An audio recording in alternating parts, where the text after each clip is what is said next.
So kumakita tayo mga maganda rin. Ay dito. Isip pa ba kayo? Bigyan natin ha. Oits, sabi ito, gitna. Doon, hanggang doon. Kanan. Ito, wakalin. Hi! Hello!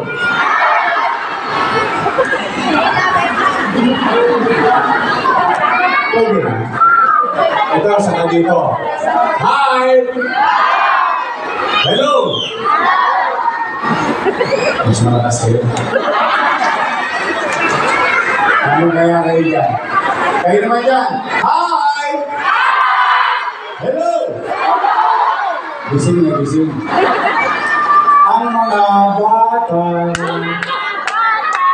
ay mahal ng Diyos. Ay, mahal ng Diyos. Di kumukupas. Di kumukupas. Magandang umaga sa inyong lahat. Kaya umaga. Excited na ba kayo mga nanay? Yes! Alam niyo, mahal ba gatas?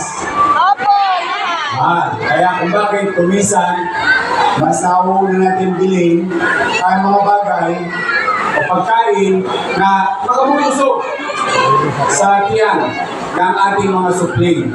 Dala ng hirap ng buhay. Gusto natin ang gatas. Naintindihan natin ang gatas at halaga nito para sa tao, lalo na sa bata. Especially sa edad ng inyong mga apo at anak. Now, mga bata, sinong gustong tumakat? Taas ang kamay. Ang sikreto, kailangan uminom ng Gatas! sinong gustong tumaba? Mga bata, taas ang kamay. Malusog at malakas. Gusto mo maging malusog at malakas, kailangan mo uminom ng Yogurt! yes. Meron ng pag-aaral, nalulungkot ako, na sa Maynila mismo, sa Kapitolyo ng Bansa, ay lumalakas at lumalaki ang numero ng pagkabansot or stunting. Hindi dahil sa maliit ang lahi natin, kundi dahil kulang tayo ng tamang nutrisyon. Ngayon, masaya ako ngayong araw na ito sapagkat meron na akong gatas sa mga lolo't lola ko na spoiled sa akin. O nasimulan ko na yun, pagtutuloy-tuloy pa rin yun. O ngayon, may sisimulan tayong panghabang buhay din. Mga gatas sa bawat mag-aaral sa daycare ng lungsod ng Maynila. 3 times a week. Meron kayong gatas. Pwede ninyong inumin. Sabihin niyo sa nanay niyo, huwag ipaliligo sa mukha. Baka gawing, ano tawag dyan? Facial. Parang si Cleopatra. Hindi, ikabili niya yan para sa anak ninyo. Yan ay pera ng gobyerno ng lungsod ng Maynila galing sa taxpayer. Bagay na palakpakan natin ang ating mga taxpayer. Ito mo, sinabi nila na dapat yan, ang ibibili ko dyan ay imported na gatas. Pero, mas binabuti ko na sariwa, ligtas, malinis, at maayos na gatas na produkto mismo ng ating mga magbabaka sa Pilipinas. Kaya ang gusto ko, mga nanay, sino kasi kilala ko ito? Ayan, mga batang kutiban. Masarap pa yung gatas sa maraw. Kasi ako ay katulad nyo rin, produkto ng daycare sa Delpan. Yung Gat Andres Bonifacio Hospital, dati yung Tulungan Center. Doon meron daycare. Doon ako nag-aral ng daycare. At sa Rosario Almario Elementary School ako nag-aral. Ang araw, meron kaming nutriman at clean. Powder milk. Clean. Balik mo lang. Milk. Yun ang binibili sa amin. Kaya kung bakit, mga bata, matitigas ang buto namin.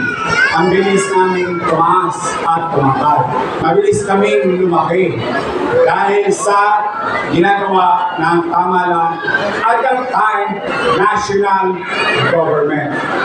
At this time, ang inyong lungsod ng Maynila ang gagawa.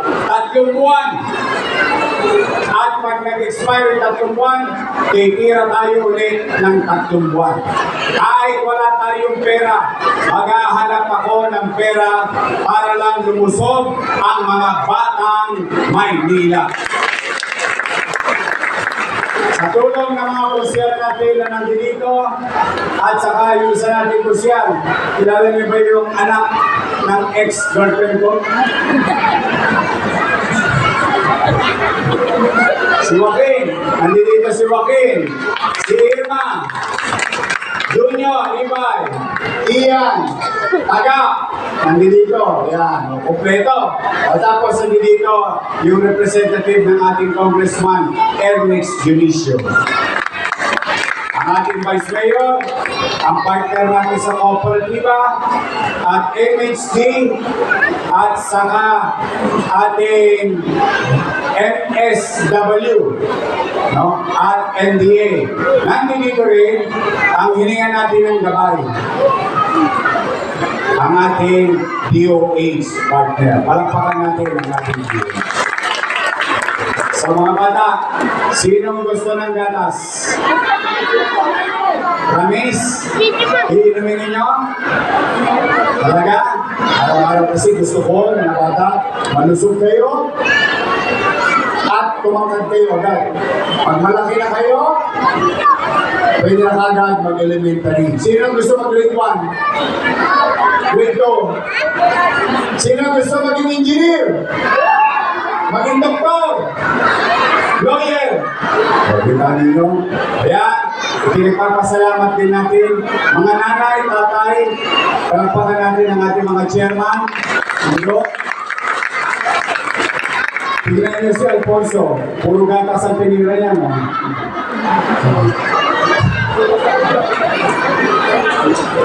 Oh, dahil sa kanila, nagkaroon tayo ng mga daycare. Oh, kaya pinagpapasalamat ko sa ating mga barangay na may daycare. So, pumanatag kayo mga nanay. Mamaya, may gatas sa anak nyo, pero special, meron pa kayong, wow, pasta. Para sa nanay nyo ngayon. But, ito po ay hindi ngayong araw lang ito.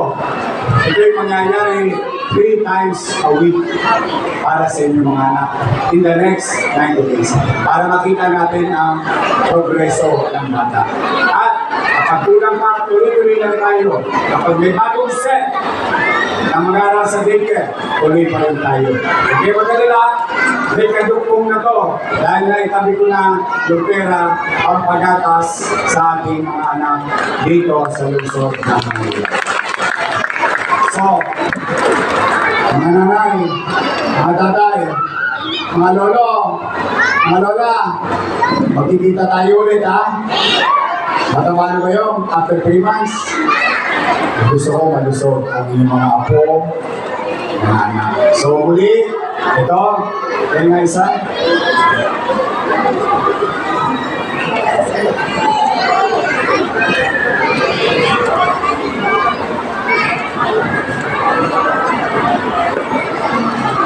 It's your honor.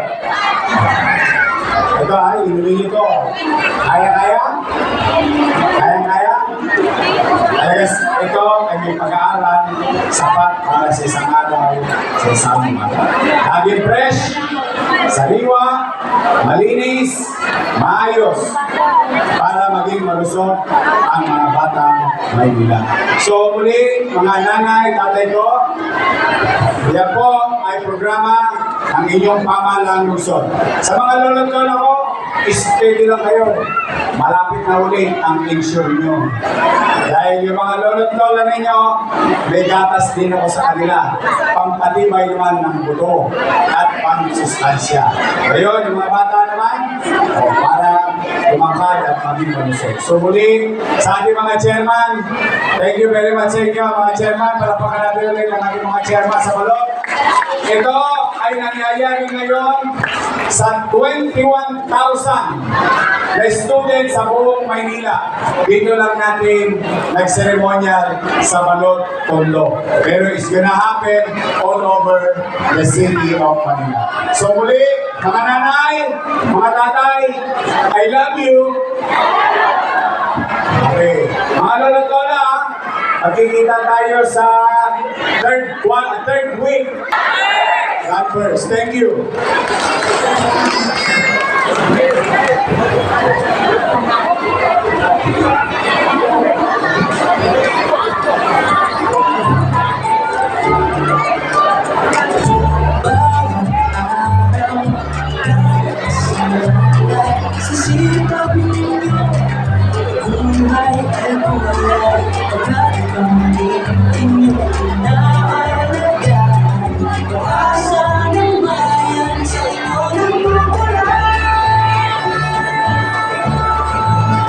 Salamat sa inyo,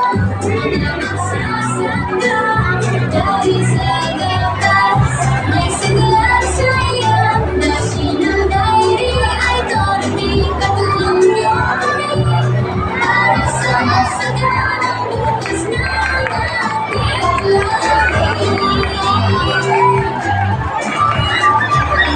Sa aking pagkas, salamat sa inyo, nagsasaka, dahil sa gatas,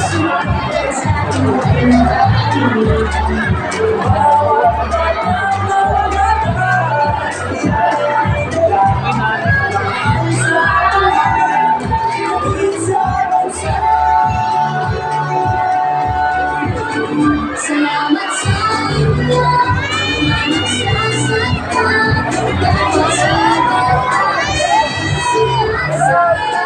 na sinunday ay katulong niyo kami, para sa masaganang bukas na ating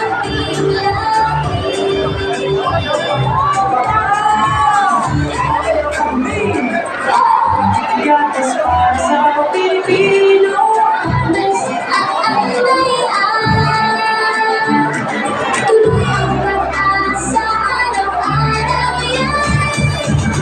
salamat sa inyo, nagsasaka, dahil sa gatas, may sigla saya, na sinunday. Manatili lamang pong nakaupo at bigyan po natin ng pag-aaraw ng mga batang Maynila ng photo opportunity sa ating Mayor, Vice Mayor,